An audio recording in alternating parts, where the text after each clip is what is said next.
तो ये दिखावा है पूरी दुनिया में। तो उस दिखावे पर हम लोग ज्यादा समय लगाते हैं और बच्चों पर समय लगाते नहीं है। तो हरिदास जी के जीवन से हम लोगों को क्या सीखना चाहिए?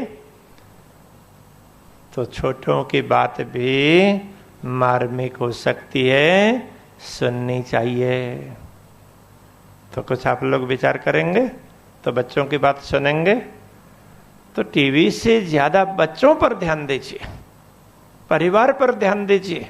उनके सुख दुख की बात होती है, दूसरों की बात सुने। थोड़ा समय लगेगा। हम लोगों को तो क्या होता है, कई बार डस्टबिन बनना पड़ता है, लोगों की फालतू बातें भी सुन लेनी पड़ती है। तो कचरा पेटी, तो कचरा पेटी में क्या डालेंगे? फालतू ही डालेंगे ना। तो हमें भी लोग आ करके वो फालतू बातें सुनाते रहते हैं, तो हम भी समझ लेते हैं कोई बात नहीं। तो हम थोड़ी देर कचरा पेटी बने तो सामने वालों को तो संतोष हो गया कि हमने बताया, तो बस ये भी एक परोपकार है, सेवा है, तो हमने मान लिया। तो आप लोग घर में, तो आपको तो कितने लोगों की सुननी है? बहुत थोड़े लोगों की। तो पति पत्नियों में झगड़े होते हैं, इसके पीछे का कारण ही यही है। तो पति बाहर काम करने गया हुआ होता है, तो वहां किसी न किसी से कुछ टसल हो जाती है, तो वो घर में आता है तो वो अपना सुनाना चाहता है। तो पत्नी घर में तो कभी सासू के साथ कुछ बनी हो, कभी पड़ोसन के साथ कुछ बनी हो बात, कभी बच्चों के साथ कुछ बनी हो, तो वो भी सारी रिकॉर्डिंग तैयार करके जैसे ही पति आए तो उसको प्ले कर दें, चालू कर दें, तो उसके लिए तैयार बैठी होती है। तब आप विचार कीजिए कि पहले किसका टेप चालू हो जाए। हाँ? तो दोनों ही अपना अपना चालू करते हैं, तो फिर झगड़े नहीं होंगे तो क्या होंगे? हाँ, बारी बारी से अपने अपने टेप बजाएं। तो ये ना आप लोगों को सलाह कर लेनी चाहिए, तो पहले किसको बजाना है। हाँ, तो नहीं तो आप अल्टरनेट रख सकते हैं। तो एक दिन तो पति को बजाना है तो निश्चित कर लीजिए, तो दूसरे दिन पत्नी को बजाना है। हाँ, तो सुनना। तो यदि आप इतना सुधार लेंगे ना, तो आपके घर में जो भी झगड़े हैं, ये 90% से ज्यादा, मेरे ख्याल में तो उसको हम 99% बोल सकते हैं, इतने तो झगड़े सारे शांत हो जाएंगे, तो किसी को कोई शिकायत ही नहीं रहेगी। अब 1% बात रही, तो देखो वो तो दुनिया में होती है। कोई बात पति की पत्नी को पसंद नहीं आएगी, पत्नी की पति को पसंद नहीं आएगी, तो वो सब कॉम्प्रोमाइज करना पड़ता है, क्योंकि जीवन भी तो ये कॉम्प्रोमाइज है। तो समझौते के आधार पर ही चलना पड़ता है। तो ये हमारा एक समझौती है। और जब शादी होती है, विवाह होता है, तो पति पत्नी के संस्कार करते हैं ना, तो उसमें एक समझौती है। तो कभी आपने ये ध्यान नहीं दिया। पति भी संकल्प लेता है और पत्नी भी संकल्प लेती है। उस समय तो वर और वधू बोलेंगे, वर और वधू दोनों ही संकल्प लेंगे। तो कैसा संकल्प लेते हैं? एक दूसरे का सपोर्ट करने का। लेकिन जब दोनों ही कहीं गए हों और किसी से कोई उनकी बड़ील हो, हम लोगों के पास में भी कई बार ऐसे लोग आते हैं, तो फिर वहाँ तो अपने अपने कैसेट चालू करते हैं। तो कोई बात नहीं, उस समय तो सुनने वाले हम होते हैं, तो सुन लेते हैं। फिर भी बड़ों को कहें ये तो अच्छी बात है, कम से कम उससे तो कुछ समाधान तो मिलेगा। लेकिन जहां कहीं टेप नहीं चालू करना चाहिए। तो ऐसा कहते हैं कि वो जब वर्षाद होने होता है ना, तो उस समय तो एक पक्षी तो आकाश में उड़ता उड़ता बोलता है, क्योंकि उसको वो कोयल नहीं है, ये चकवा। तो ये चकवा बोलता है, तो वो क्या राह देखता है कब बारिश हो जाए और उसकी बारिश की बूंद उसके मुंह में पड़ जाए, तो उसकी वो राह देखता है। चातक, चातक पक्षी, तो वो राह देखता है। तो हम लोग भी तो ये राह देखते हैं कब मौका मिल जाए तो और अपने टेप चालू करें। तो उसके लिए ना एक नीति शास्त्र में एक बात कही है, कहते हैं, तो हे चातक, मैं उस श्लोक नहीं बोलूंगा, समय लगेगा। तो हे चातक, तो ध्यान से सुन, हाँ मेरी बात। देखो आकाश में कितने बादल है, तो गर्जना तो सब करते हैं, लेकिन सब बादलों से बारिश होती नहीं है। कुछ कुछ बादल ही बरसते हैं, गरजने वाले तो बहुत होते हैं। तो जो गरजते हैं तो उनके सामने मुझे प्यास लगी है, प्यास लगे, प्यास लगे, ऐसा मत बोलो। तो इसका अर्थ क्या होता है कि देखो पीड़ा तो हम लोगों को है, लेकिन जहां कहीं भी अपनी टेप चालू नहीं करनी चाहिए, उसको जरा बंद रखना चाहिए। जहां आपको लगे कि यहाँ सलूशन मिलता है तो वहां टेप खोलें, कोई बात नहीं, खोलना तो पड़ेगा। नहीं बोलेंगे तो वो भी तकलीफ, डिप्रेशन में आ जाएंगे। बोलना तो पड़ेगा, लेकिन योग्य स्थान देख करके। तो ये तकलीफ अभी बढ़ी हुई है, पहले के समय में कम थी। तो आपको पता है क्यों कम थी? तो पहले के समय में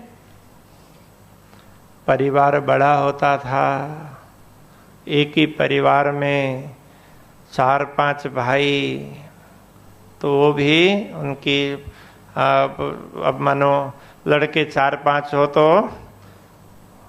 तो बहुएं भी 4-5, फिर बच्चे भी, और उधर तो उनके भी भाई, चाचा ताऊ वगैरह ये भी साथ में, दादा दादी भी साथ में। तो कितना बड़ा परिवार, बहुत बड़ा परिवार होता था। तो ऐसे में क्या था, तो परिवार के बड़े होते थे तो सबका ध्यान रखते, किसी को किसको तकलीफ हो रही है, क्या है क्या नहीं है, तो सबका ध्यान रखते। तो जब परिवार बड़ा होता है तो उस समय वो सुखी होता है। ये तो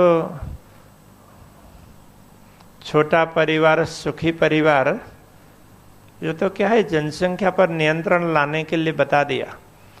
लेकिन बड़ा परिवार, सुखी परिवार, बड़ा मतलब संयुक्त परिवार, सुखी परिवार, सही बात तो ये है।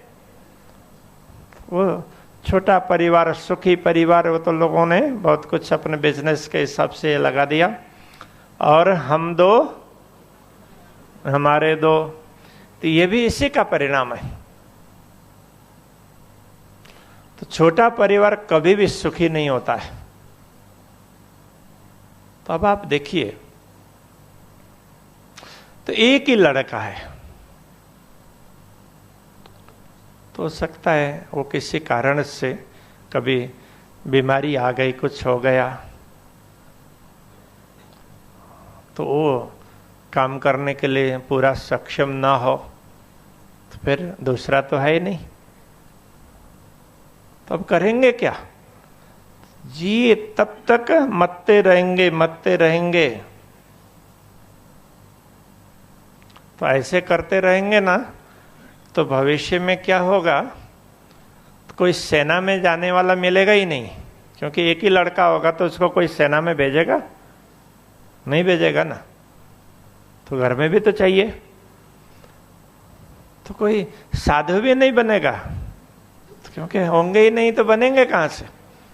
हाँ,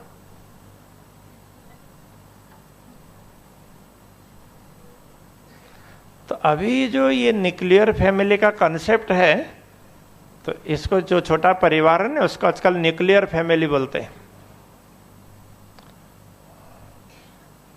तो ये कॉन्सेप्ट है पश्चिम से आया, क्योंकि वहां परिवार जैसा कुछ होता ही नहीं है। तो वहां पर क्या मानते हैं, परिवार की व्याख्या कैसी है, तो आपको आजकल तो वैसे सबको पता है, फिर भी मैं बता दूं। तो परिवार की व्याख्या हस्बैंड वाइफ एंड किड्स, पति पत्नी और बच्चे, बस यही परिवार, एक हो या दो हो बच्चे।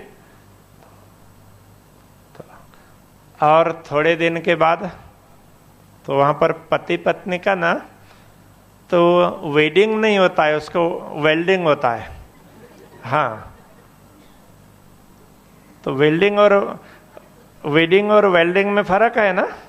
हाँ, तो वेल्डिंग में जैसे तैसे टांका लगाया होता है किसी शर्त पर, और थोड़े दिनों में वो खुल जाता है, तो दोनों अलग अलग हो जाएंगे। तो अब बच्चे किसके हवाले, इसलिए ऐसा सिस्टम बनाया, ऐसी व्यवस्था बनाई कि जब बच्चे स्कूल पढ़ते हैं तो तब तक सरकार पूरा खर्चा देती है, उसको फ्री पढ़ाती है। तो स्कूल मतलब 12वीं तक, तो तब तक बच्चे को ध्यान रखने की पूरी जवाबदारी माता पिता के ऊपर ठोक दी होती है। तो वो कहीं उसको ऊपर लापरवाही नहीं कर सकते, तो कैसे भी हो। और उसके बाद तो 12वीं के बाद बच्चा बाहर निकला, लड़का हो या लड़की हो, तो फिर वापस नहीं आते। तो परिवार रहा कहाँ, जब अपने यहाँ क्या प्रथा थी। देखो चाचा ताऊ दादा दादी सब, इतना बड़ा परिवार। तो कोई बीमार है तो उसको पूछने वाले भी कई हैं, एक बीमार है तो 4 पूछने वाले। तो बीमारी में कोई पूछने वाला नहीं होता है ना, तो लोग ज्यादा बीमार हो जाते हैं। तो उस समय पूछने वाला हो तो आधी बीमारी तो वैसे चली जाती है। तो दादा दादी को पूछने वाले भी एक नहीं 4, बच्चों को देखने वाले भी एक नहीं 4, घर में ही बच्चों को पढ़ाते हैं, संस्कार देते हैं। तो कभी कोई बच्चा नाराज हो गया किसी से, अब किसी ने उसको थोड़ा सा डांट फटकार दिया, तो सही ढंग में फटकारा हो, सही कारण पर, तो भी अब बच्चा नाराज हो गया, तो दूसरे समझा देते, देखो तुम्हारे हित के लिए बोला है, तुम्हारा हित थोड़े देखते। तो फिर उसको समझा देते, तो फिर उसको लगता है कि हाँ तो कोई बात नहीं, मेरी गलती थी इसलिए मुझे डांट पड़ी। और सब साथ में बैठ करके भोजन करते, तो सबकी आंख की शर्म, तो कहीं भी कोई मनमुटाव हुआ हो तो सारा मिट जाता था। तो ये सुखी परिवार था, तो उस समय सबकी सुनी जाती थी। तो अभी किसी को किसी की सुनने की फुर्सत नहीं है। तो हम हरिदास जी से ये सीख सकते हैं कि चलो ठीक है, अभी तो आप लोग ऐसा बहुत ज़्यादा संयुक्त में नहीं भी रह पाए, लेकिन जितने हैं रहें तो बहुत अच्छी बात है।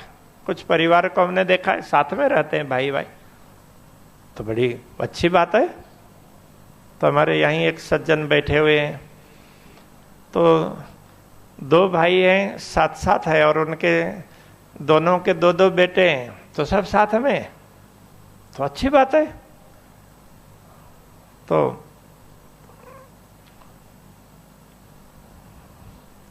कहने का तात्पर्य यह है कि हम एक दूसरे को सुने, प्रेम से सुने, और उसका सीधा सीधा नकारात्मक जवाब ना दे करके तो सकारात्मक उत्तर दे। गलत बात है तो भी सुनने, और उसके बाद में फिर कहें उसको कि ये इस तरह से करनी चाहिए, तो संतोष होगा।